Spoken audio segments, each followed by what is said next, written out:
Okay, welcome everybody, and welcome to the Construct Innovate webinar series on innovation and entrepreneurship. My name is Jamie Goggins. I'm Director of Construct Innovate, which is Ireland's National Research Centre for Construction Technology and Innovation.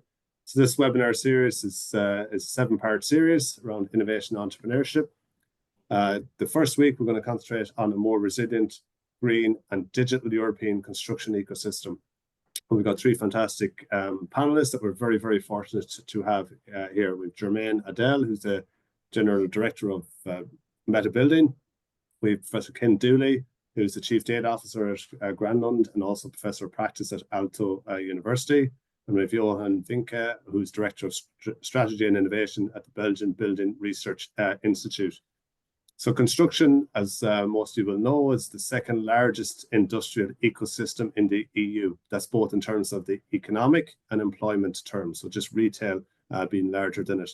So obviously it's a major contributor to the economic growth and job creation in Europe, and provides lots of important solutions in terms of our social, our climate and our energy challenges.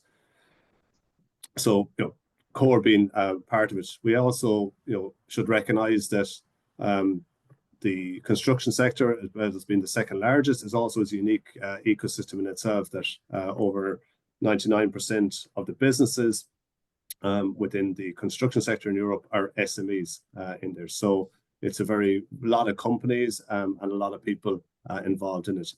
So Europe have put together a strategy around this, an industrial strategy for Europe, which also includes the strategy around construction side of it. And within that, there is a transition pathway for construction, which basically describes the conditions and the necessary actions for achieving a resilient, competitive, greener and more digital construction ecosystem in there.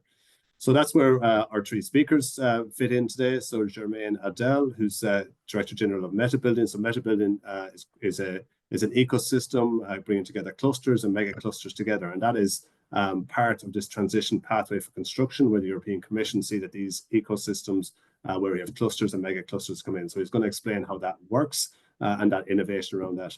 Professor Ken Dooley, Professor of Practice at Aalto University and Chief Data Officer at Granlund. He's going to talk about their vision in terms of the Nordic superblocks, in terms of their vision for a more livable, healthy and sustainable urban environment. So again, the sustainability aspect, the livable aspect and the healthy aspect of the urban environment. And another aspect of the transition for construction is all around the digitalization and including in that embracing AI. So Johan Vyncke from Belgian Building Research Institute will talk about AI's impact on construction in 2030. So without further ado, I'm going to hand over to our first speaker. So first speaker being Germain Adell, who's Director General of Metabuilding. So over to you, Germain. Hello, everyone.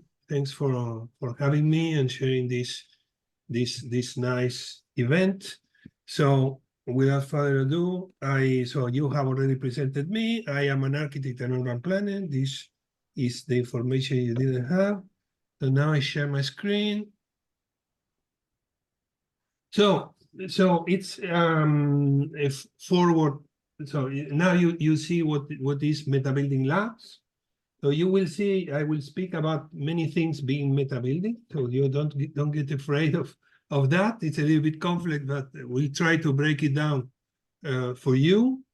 First of all, I am speaking on the framework of a European project called Metabuilding Labs, Horizon 2020, still ongoing project, which aims to create a network of testing facilities, innovation providers, and all kind of innovation services to help innovators, but more targeting SMEs, which, as Jamie explained very well before, are the greatest part of the construction sector are SMEs, and we know these SMEs in general, they struggle to innovate because they don't have capacity, they don't have research and development in-house services, etc. So the idea of the Commission in establishing a call for open innovation testbed, which is what Metabuilding Labs is an open innovation testbed, is really to streamline access for companies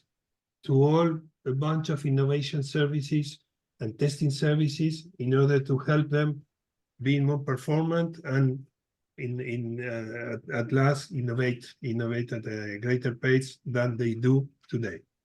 So, and this is basically context information.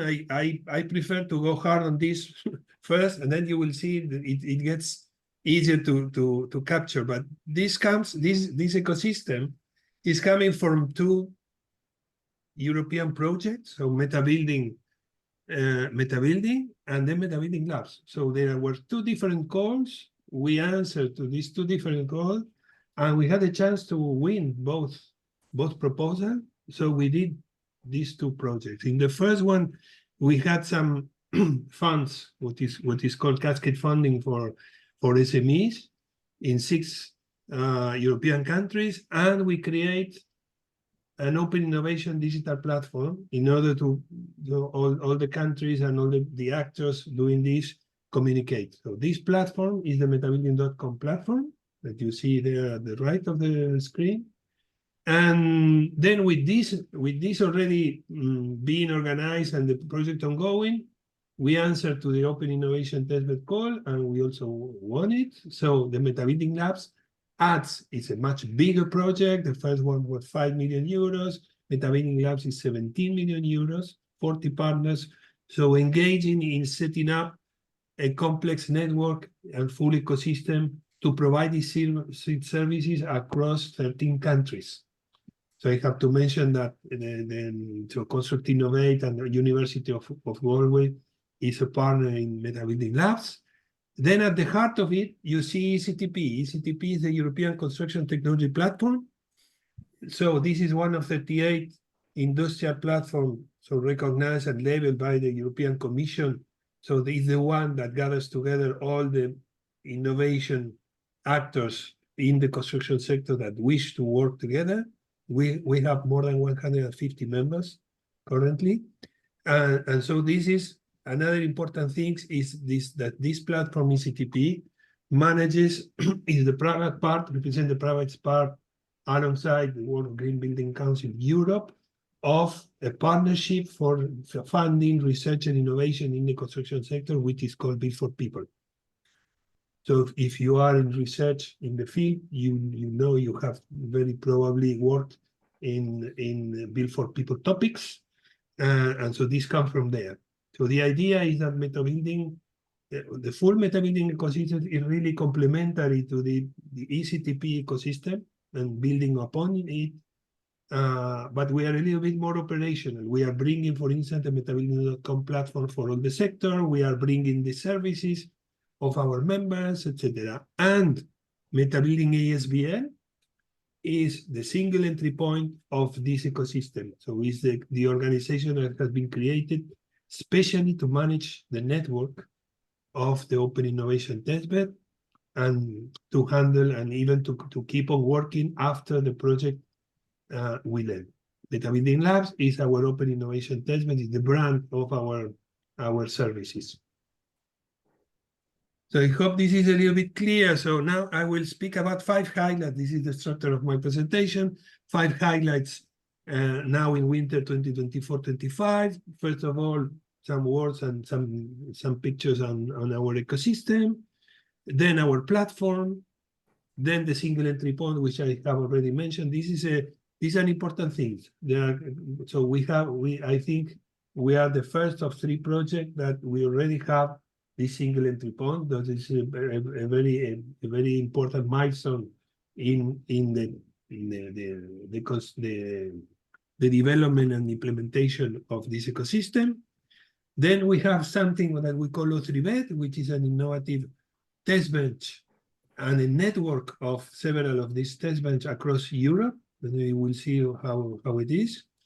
And then we have a special module in the Metabuilding platform, which is, we call it the pilot buildings matchmaking module in the Metabuilding platform that is set to overcome one of the main headache generating problems when you do innovation in the construction sector. So this is our project ecosystem. So in the bottom part of the slide, you see all of those are very important national level for most of them, RTOs or universities that bring their services into this network, this Open Innovation Testbed.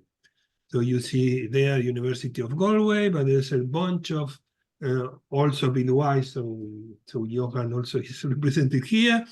And so there's a lot of very important national level RTOs, research and technology organizations, some universities having very nice testing facilities. We have over 100 testing facilities and services across the map you see there.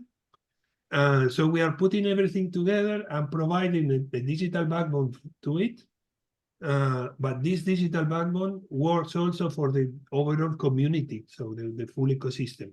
So we have, of course, a special back office of it in order to manage our network of services, but the platform is open to all. And the upper part of the slide, you see some other partners that are service providers, SMEs, some social housing organization, etc., that complements the ecosystem and the value chain. So apart from these 40 or more or less 40 partners in the project, we have some partners that are intended. We expect that they join the association and the ecosystem from the first Metabuilding project. Some nice clusters like the Portuguese technology platform, URIC, which is an association for the recycling industries in Europe, EFB, which are the NBS solutions, so Green Roof and Walls Association, etc. Some clusters, because a word there, metabuilding.com, our platform is the official platform for the Build for People innovation cluster. So you remember Build for People, the partnership that is funding research with money from the Commission, of course, in our construction sector. So we are the official platform of this initiative, which consists on gathering clusters from across Europe. If they want to become a Build for People innovation cluster, they have a set of specific points to answer and to organize, but to be more performant in generating innovation with, of course, their members. So there you have some clusters that have already joined the ecosystem. Now, currently, we have more than 20 applicants to become Build for People innovation clusters. So this is a network that is growing and tracked by two CSA projects, Nebula first, that has just finished, and Start Track, which is the follow-up from Nebula. And we also have new Open Innovation Testbed members, which are not from the original projects or Metabuilding Lab as a project. They are external. They have seen, so some institutions have seen the value we can bring, and they are joining our association even without being part of the project. And this is a little bit a slide about the metabuilding.com platform. So I encourage you to check it. It's free for use for everyone in the construction sector. So the platform is divided into, we bring two kind of, let's say, services. So what I call the ecosystem services that I think that are for free in the platform. So you can find funding and financing information. You can we have a nice database of products and former technology assets from European projects that for most of them haven't reached the market. So you can find details there about this project. The idea is behind is that this can be of interest for any, for some institution or some investors, etc. So these assets may continue their way into the market. We have a module for collaboration opportunities. You can post your stuff, you do research for partners for a project, or research for partners for development, for funding, etc., etc. And we have also some items and modules for clusters and management of innovation, local and regional innovation ecosystem. And then we have the blue part there is the services from our members. So these professional expert services that support innovation, that brings, of course, testing, certification, innovation coaching, a lot of things that are aimed to really help SMEs innovate. So this is the takeaway messages. So I have already mentioned all this. So the things you can do with the Metabuilding platform. And this is a screenshot of what it looks like today. This is work in progress. So the platform is evolving every time. We are trying all the time to improve it, to get it better in the usability, etc. But this is already, you can of course already use it. And it's a pleasure to have the most participants. This is a multi-sided platform, so the more people use it, the more interested it gets. So the single entry point is our association. So I am the director, as I said before. We are onboarding members gradually from being partners of the project to becoming members of the association. Here you have the first one that have already done this, the application form and are now members. So Mirtek, they are from Greece. They have come from external, and also the fact of being organized already allows us to participate in the European project. So we have, of course, Metabuilding Labs as a project, but Subtrack also we are partners, and United Circle is another project where we participate as partners. Just to mention also, this association is open to memberships. So who can be member of the Metabuilding Association? So basically, institutions that are bringing services to the innovation or the construction sector, that's being so typically RTOs, universities, or other companies that really bring their main business is to support innovation in the construction sector. So a word on our O3BET. So O3BET stands by open source, open data, and open access building envelope test bench. We have two already almost finishes, the one in Spain, Cardiff, on the left, another one in Italy. And the idea of this is to have a very replicable, cost-effective, or industrialized and replicable module where you can fit and test at TRL 6, more or less. You can fit and test new products and compare with another product alongside, side by side. So this is backed by a BIM, of course, the BIM model, a digital twin. So every one of these have a digital twin behind that, and they will all be connected. We will be having 8 of them. So they will be connected. So sharing, of course, anonymized data. And the idea is that this data, and the more data we gather, we can refine models on it, and we can end up simulating beforehand the performance of anything we can fit on this. And the good thing also is that we have several of these in different climate zones that can be interesting. So these are very being built. There's one even in Ireland, in Galway. So this, and by the way, this is the most impressive one. It's all bells and whistles. It will be very impressive once it's finished. So this is the O3BET. And here's where it fits. So the O3BET testing, what you are seeing here is that we have developed an adapted TRL. So TRL scale, as you may know, is technology readiness level scale. So this allows anyone to understand very quickly in which stage an innovation is. So in TRL 6, so the theory goes that you need to demonstrate your technology in a relevant environment, real scale, etc. So this is where the O3BET fits. And then for TRL 7, so we all need, if we are in the business, that we need to demonstrate our innovation in real buildings with real people inside. And here is where we fit. Then you need pilot buildings, you need living labs. And here is where we have a solution for that, is what we call the pilot building matchmaking module. So we try to have, we are setting up a dynamic database of future renovation, future to be renovated buildings in order to serve as pilot sites everywhere in Europe. We have the support of Housing Europe, one of the main association of social housing organizations in Europe.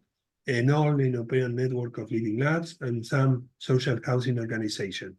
So the basic idea here is to ask building owners that manage stock to put some of their planned renovation in this database, and so listen to innovators that may need a pilot building and try to match make the offer of the possible pilot building with the needs of an innovator. And of course, behind this, Metabuilding Labs can support, can design the operation, can monitor the operation, etc. So this is something that we believe is a game changer in the field, because one of the most complicated things in the business when you are developing things is to find pilot buildings. So this is a screenshot. It's of course a work in progress, but there will be, you will have this database that you can browse, and you will find the location, typology of the building, etc. So you will have a lot of characteristics of the building that will allow to perform search and find the right pilot for your innovation. And I'm always done. So this is our value proposition. We have a lot of communication materials, etc. So this is our value proposition for SMEs. The idea is that SMEs can receive a lot of help and support from our services. RTOs can, of course, RTOs, university that have testing facilities or innovation services can really see some benefit in joining the network, one for developing knowledge with their peers, another one to really pushing forward their services, showcasing their products or the new technologies or their services, etc. And this is a flyer where we resume our technical offer. So here I am. Thank you very much for your attention. And of course, if there are questions now or afterward, happy to answer them. Thanks a lot. Thanks, Germain. That's very good. So, Metabuilding and Metabuilding Labs, this was a really important ecosystem innovation platform for us. So thinking about that transition pathways for construction, given access to those SMEs and companies. So we talked about 99% of companies being SMEs in Europe. So we need to give them, break down the barriers, make the access easy for them to access test facilities, know-how, and link up with other SMEs that are involved in innovation. So that's one part of the transition pathway for construction. But the other side is competitiveness as well. So to be more competitive, these ecosystems will help us to be more competitive, both within Europe, but also worldwide as well in there. So very, very exciting stuff. Okay, so we're on to our next presentation. So if anyone's any questions for Germain, then please do post them in the Q&A function at the bottom of the screen, and we'll come to those at the very end. So our second presenter, Professor Ken Dooley, who's Professor of Practice at Aalto University, and also Chief Data Officer at Granlund as well. So he's talking about the Nordic superblocks and their vision for a more livable, healthy, and sustainable urban environment. So again, part of this transition pathway is to have a safe and fair built environment, basically a construction serving society in there that's green, that's digital, and that's resilient as well. So Ken is going to show us their vision for this type of environment. So over to you, Ken. Thanks, Jamie. Yeah, so I'm going to try and touch on something really big today, but hopefully the kind of feeling of what we're trying to do kind of translates. And we're really interested in kind of small neighborhoods or small towns and kind of bringing services to those small towns. Lots of technology here, and hopefully kind of less environmental impact, and hopefully kind of healthier people as well. I can show the kind of overview. Keep an eye on the time. So this is something that's kind of happening this week as well. I'm going to talk about public transport a lot today. This is something that's happening in a cover of the New Yorker this week, where, hey, public transport isn't always perfect. We have pretty good public transport in Helsinki and in Finland at the moment. I'm going to show some examples. They mightn't be fully applicable to Irish towns and cities that don't have metros or don't have lots of public transport in certain ways, but the approach we're taking is really kind of applicable. And a lot of Europe has been really inspired by the kind of Barcelona superblocks. We like this idea that they have this grid structure, and then they're using this superblocks model where they close off 9 different super blocks or 9 blocks, and they create this kind of super block that is really safe, low traffic. It has certain services inside it. Maybe you might have a kid's daycare inside of that, so that the kids walking to or from early primary school or daycare, it's a kind of much safer environment, and the kind of services are linked. And Helsinki has a really totally different kind of grid than Barcelona. And we were kind of thinking, what are the elements of this kind of walking, cycling, safer neighborhood, dropping services into this grid or this protected area? What does that look like for us? And my role as a professor of practice in the kind of smart building, smart city area, I'm looking at it from a kind of technology perspective, from this balance of sustainability, healthy, and then adding technology on top of that, and then really looking at it from a built environment perspective. And we're kind of really interested in this kind of merging between buildings and neighborhoods and districts and cities. And we don't see buildings as being separate islands anymore. We're kind of more interested in this blur between how can a building, a service be dropped in, or a building be built, and how can it kind of add to the neighborhood and add to the districts. And kind of smart locks and different kind of apps can kind of really help these things. This is something that I really like. One of our kind of colleagues in Tampere, in northern Finland, or not northern Finland, but north of Helsinki, kind of sees this role of intelligent technologies, some of the things we're going to talk about, as being this kind of interface, kind of intermediate point, having these kind of empty spaces. It could be, we work with a lot of empty commercial spaces. So there are these kind of shared spaces that are happening. It could be, for example, in Finland, if there's a large estate or apartment block, they might have some common rooms, some kind of spaces where you could have a kid's birthday party, these kind of things. Some companies, some apartment buildings or estates turn them into gyms if that's what they want. But we have these kind of common spaces that can be used. They're trying to increase social interaction. And they're trying to kind of add activities or add services in there. And we see the role of different bits of technology as being really useful for this. And we're kind of monitoring new startups or new services that come and kind of being inspired by them and saying, oh, if we can do that, then maybe there's other stuff we can do.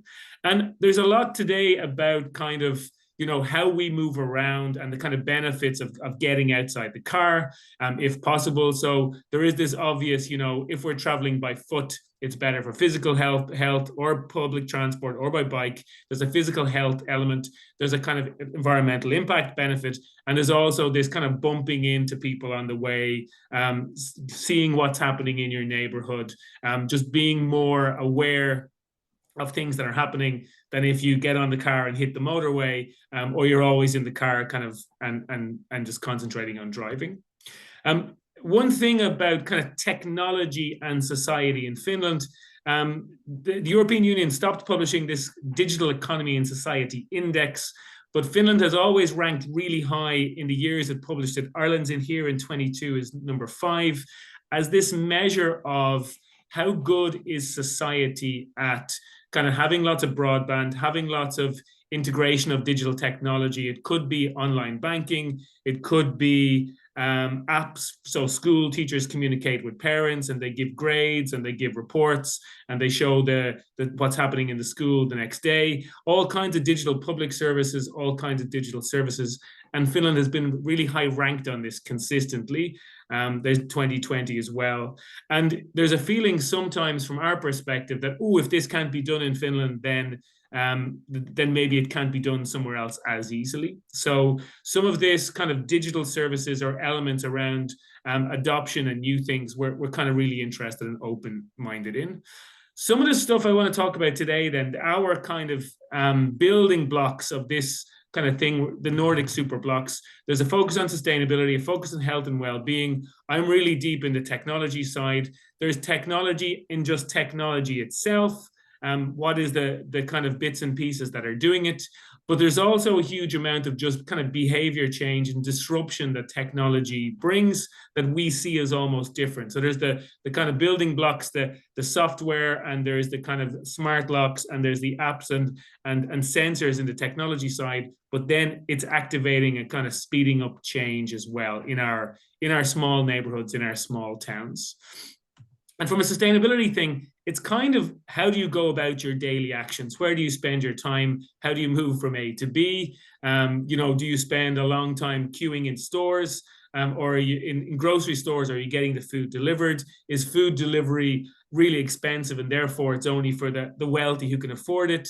And the kind of, daily actions, how close is a daycare? Do you have to drive really far away?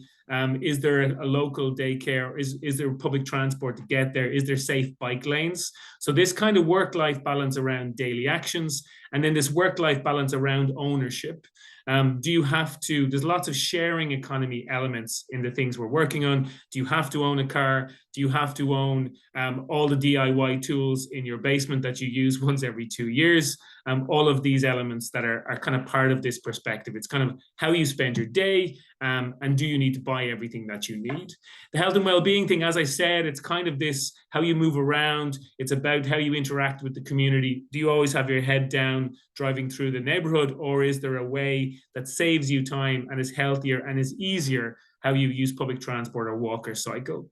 And obviously we have, lots of snow here in winter, and there's still a focus on giving up cars and using public transport and cycling. I've done that. I've done my commute by bike kind of all winter. It is doable.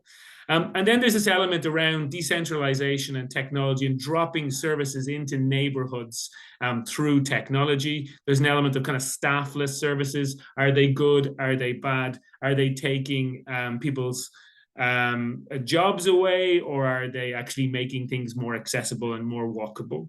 And then there's this element, like I said, about kind of, behavior change and disruption. It's about staffless. It's about making things really easy. And if there is a public transport app, or there is certain services that I'm going to show concrete examples of, are they only able to be used by people that really know about technology, or can, my mom, God bless her, can she use them? And then there's elements around, it's become so much more easy to communicate about new services with kind of things like social media, with local Facebook groups, or Instagram marketing is really inexpensive. If you can tell social media, we have a new service, a pop-up bike maintenance coming to this small part of the neighborhood or this small part of the town next Tuesday, next week, it's really inexpensive for those people to kind of ping and communicate if it's a really kind of localized location. And then here's some example of some of the services. I'm going to run through these really quickly.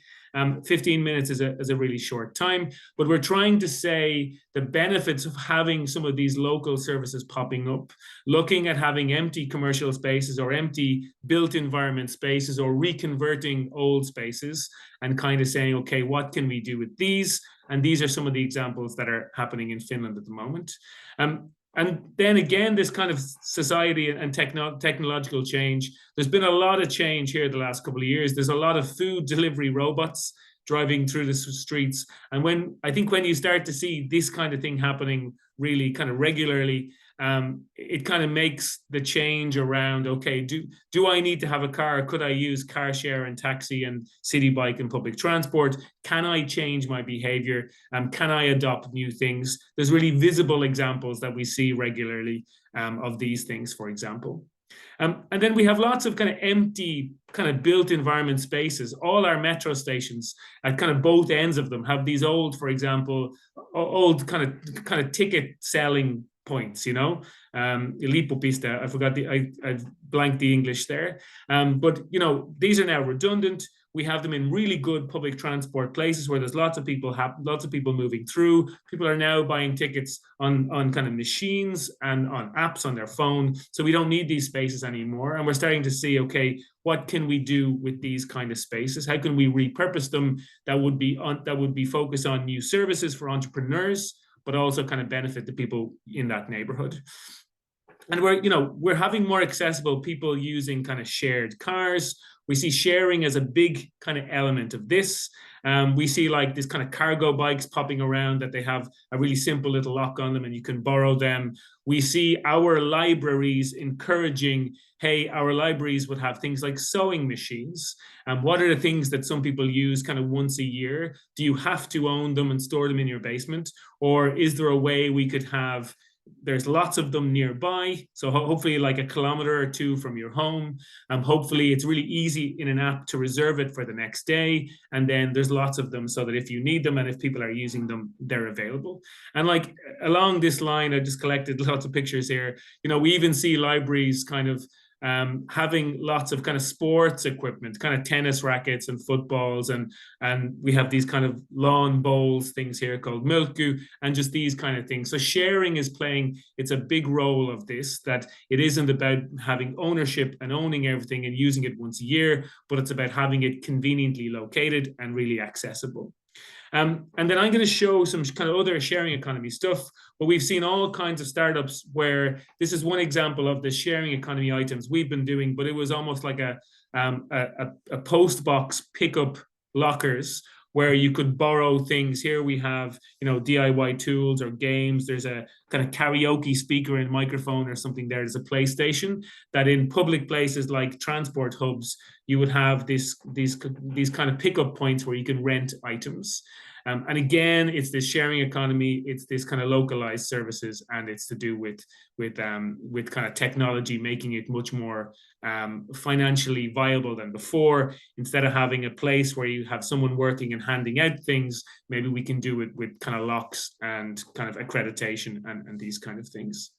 And we also starting to see even sharing economy in kind of DIY stores and kind of thing where vuokra means kind of rent, where we're now even seeing kind of collaborations between almost like an Argos, who Claes Olsen are, and these kind of products that people don't use regularly, all these kind of textile cleaners and sofa cleaners and kind of mops that you really heavy duty things, again, you might use once or twice a year. It's now more likely for people to rent them rather than store them. And again, it's probably an urban perspective as well, where people are living in apartments or in, small terraced houses, and they don't have a huge amount of storage. So it's the kind of practicality of just, I only use this once a year. I don't have a lot of storage space for this. And the idea of a little bit of sustainability thinking, and the fact that kind of Googling it and finding it a kilometer from your home and being able to reserve it and guaranteeing you can get it tomorrow or in the next hour is kind of making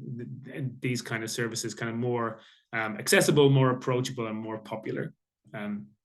And these are some of the examples then that we just see randomly popping up. And I think, again, with the high level perspective of just how do we have this kind of local neighborhood. I'm from Kilcock in Kildare. So, we have a town of 10,000 people. We could have a town like half the size of that or even less.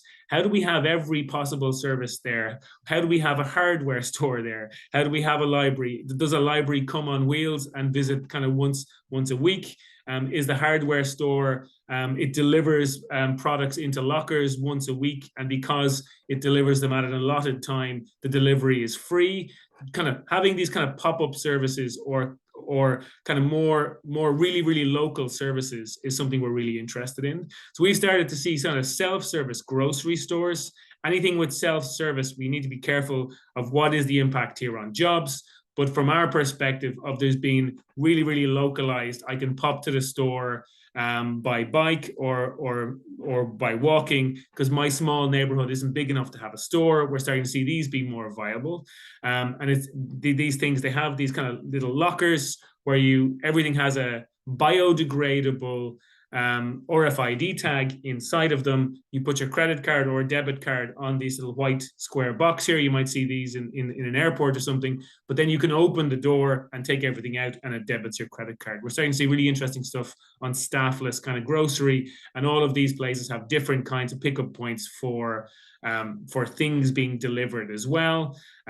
So if you are buying food from a very, very large supermarket, it's kind of being delivered in some of these boxes, or you are buying services or things from like, again, like a hardware store. If your town or small village doesn't have them, then we're seeing a trend for them to be delivered here in a really efficient way. It's low cost, and potentially it's stopping people from having to have a car. We often hear people have a car just to do a grocery shop or just to do something else, especially with so much more kind of remote working after COVID. This is another kind of grocery store. It's a kind of easy deli. They're popping up around as some areas. It's another company doing it. A really interesting thing, which I love, is people repurposing empty commercial spaces. This was an old coffee shop into like staffless co-working. They basically put some phone booths. They have a space with toilets and maybe a coffee machine, and they put desks around it.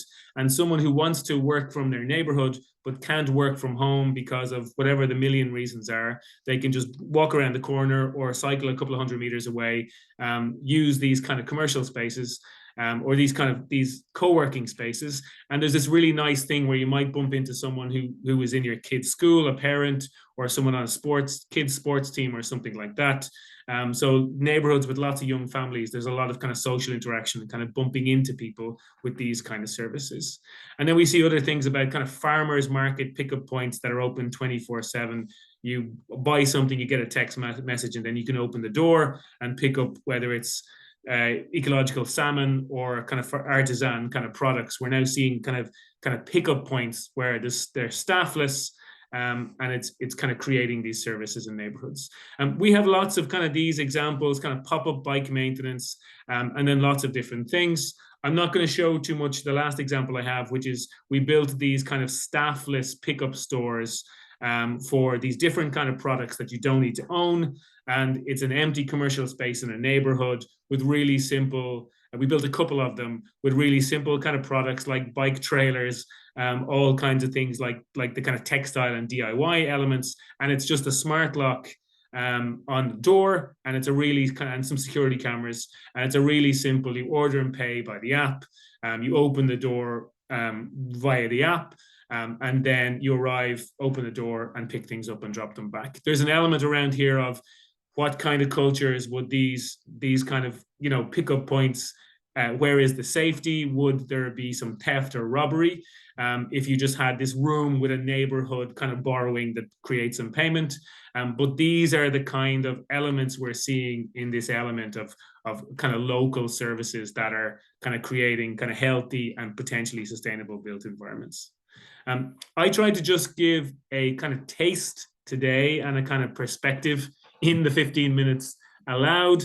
But that's an example of kind of Finland being inspired by, let's say, Barcelona, loving this idea of there being kind of cluster of services in a very safe environment, having a totally different, let's say, a structure of our built environment, and with a little bit of technology and a little bit of and a little bit of kind of the convenience and behavior change that comes with technology. That's our kind of approach to adopting. Brilliant. Thanks, Ken. Very exciting. Loads of things there, and loads of applications that actually could be used in Ireland as well. And we can see some of that coming in. We'll come to that in the Q&A session. As I said, if anyone's had any questions for any of our speakers, please post them in the Q&A function at the bottom of the screen, and we'll keep to those at the very end. Okay, so without further ado, I'm going to go to our third speaker, Johan Vyncke, who's Director of Strategy and Innovation at the Belgian Building Research Institute, and he's going to talk about artificial intelligence impact on construction 2030. So over to you, Johan. Yes. So good afternoon. Pleasure to be with you. Just a short introduction. It's about a study we have been doing as Buildwise, because we were introduced as Belgian Building Research Institute, but in the meantime we changed 2-3 years ago our name to Buildwise, and we've done this in collaboration with EY and Ernst & Young in the context of some vision studies. I'll explain you what they are about and how we cope with that. So we've been focusing for servicing our members. Who are our members? Our members are Belgian contractors. So we focus on quality, increase of productivity, sustainability, and innovation. So it's a very specific system in Belgium. We've been created in 59 on request of the Contractors Federation. And so all Belgian contractors who are working in Belgium, in fact, are a member of our institute, as it has been indicated. This is a big group. For the moment, this is a membership of 140,000 members, which are, has been indicated indeed, all small and medium enterprises. What we do on a technical level is governed by some technical committees where people from practice, also people from manufacturers and people from the universities are sitting together and are determining the focus we lay on practical aspects, ranging from masonry to roofing to painting. I'm not going to go in detail on that for the moment. What we also offer is a support service for our contractors. It's a group of 30 people who are advisors to our members. So if they have problems with their clients or problems with manufacturers, they can knock on our door, and for the membership fee they pay, they get free assistance from our staff. So we don't look only to the practice problems of today, but also try to look and help them for innovating. So this is what we do in the context of the Vision Committee, which we originated in 2019. So we're 6 years down the line on using this Vision Committee with a lot of representatives from the industry, where we try to look before us on saying what will be the future bringing to us, and where we should focus for developing new technologies.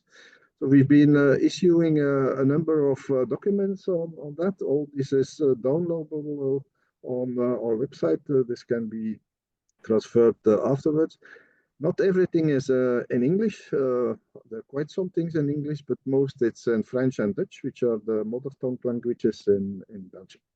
So we've been doing with KPMG first a study on the trends for the future in construction, and identified 10 trends. And then we've been working also on a new innovation paper on ecosystems and trying to implement these ecosystems in Belgium. So the last study we've been doing, we started in December last year. It's with Ernst & Young, looking to artificial intelligence and what's the impact, so what's the application. This has been done using prompting sources, artificial intelligence itself to do the study, but also, of course, academic sources. And mainly also on interviews with 26 experts. So it's being expert interviews, which we've done, as you see, a bit in a way all over the world, especially with Belgian contractors to stay in our own practice, but also with people from the United States, from Finland, from the UK, and also from Finland. So these Germany, these expert interviews have been the basis of drafting what we see as evolutions. Of course, it's artificial intelligence, an incredible market for the moment, worldwide, and for all businesses. As usual, construction is not the front runner in all this, but still there are quite a lot of applications. So the prediction of EY is that this is a market which has a potential to develop 35% increase each year, and getting in the level of 1 billion, 1.3 billion euros for the moment, and increasing up to, as is indicated in the slide, up to 13 billion increase. So we've been identifying for the study the 5 major actions we should be undertaking to bring these evolutions to our practitioners. So we have to support digitalization, of course. We have to provide in data, because this is the biggest hurdle possibly for the construction industry, that we have not so much data which is available in a structured way. We have to canalize it on complex information systems. We have to look where we can use it to help to resolve problems with having not enough staff on the site. And we have to, as an ecosystem, translate, change altogether. So the focus on the aspects which have been looked up are the different technologies which interact with artificial intelligence, Internet of Things, blockchain aspects, smart building platforms. So as you know, AI is coming in different compositions: machine learning, natural language, generative aspects, and computer-aided systems. We've, for our practitioners, also made an overview. Sorry, again, this is in Dutch. An overview of the different generative AI systems which are available for the moment, and what's the recommendations to use them in which applications, because we want to help people also analyzing tender contracts and contracting issues. So we will make this available for them. So the key issue, as I said already, for our sector is the low data quality and availability, which is really a problem, and also an industry-wide lack of digitalization. This is coming up. People, of course, are more and more using this, but aspects like BIM are not that much incorporated with the small and medium enterprises. So there's quite some work to be done there. The big fragmentation, and also AI and technology underskilled workforce. Although what has been sorting from the study is that AI is a quite accessible technology. It's not that difficult and not comparable with introducing BIM. If you look what you can do with these AI agents, which are coming at a big rate now. So we've been looking to the whole construction chain, but with a focus on design and engineering, construction, operation, and end of life handlers. We've been identifying the different applications which are coming up in that field, what is available for the moment, and what is predicted or estimated to be there in 2030. In the study also, we focus on different applications and try to comment and give guidance on how this can be used in project financing and administration, of course, and supporting customers with communication. On that, we see still that definitely in Belgium, but in general, I think, of course, in Ireland, if you are mother tongue English, it's more easy maybe, but having people speaking French and Dutch is not that easy. So having focus on translations is quite an important thing. You can do a lot with Google Translate and things like that, but if you have to get it really fluent, it's still showing quite some problems maybe in a daily practice. So we have also identified the steps which we need to implement, beginning with systematic data collection, the formation of the workforce, start small in the companies with proven applications, and then also foster partnerships. Of course, this is the way to success. For ourselves, for BuildWise, we've been identifying together with EY also what should be our role in the whole business. And of course, it's in the first instance to be teaching to the contractors what is possible, but also trying to install ourselves as a data collection center for public infrastructure data, but also for collecting data which we can collect on the job sites with the contractors. So I'm not going to go over these aspects of hype cycles. Of course, this is true that we are identifying that. We see for the moment that the move from or the move towards general artificial intelligence and agents is really taking place, and drafting the different partnerships. So there has been also some reflection on how will this impact on the construction side with robotics and things like that. External from our own study, I would like to point also to a study performed by Incord.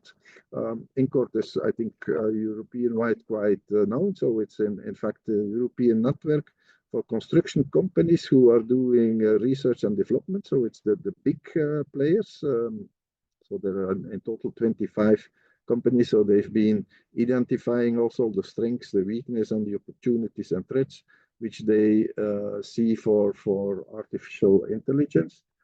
I'm not going to go in detail with that now due to time constraints, but maybe just identify how generative AI, for example, in the planning stage, is by big contractors also used to analyze different sections. So where once you have a design, using these generative design issues, it's possible to analyze, for example, as indicated here, 1,400 cases, and to also in the design stage take benefit of these approaches. As for robotics, we've been looking also interrogating what could be the different applications. Sorry, again here it's in Dutch. But it's well, amazing also if you interact with these artificial intelligence systems, how you can ask to structure approaches, indicating future applications, also market shares. A point I would like to make here is that, of course, with all these things, I'm sometimes saying that AI has no shame. So whatever you ask, it will give you an answer. But of course, it remains up to us to really be critical on the answers we get and really evaluate, is it realistic what we get as a possible orientation. So the study will be published by the end of March. Brilliant, Johan. Very interested there, and parallel stuff found in Ireland as well.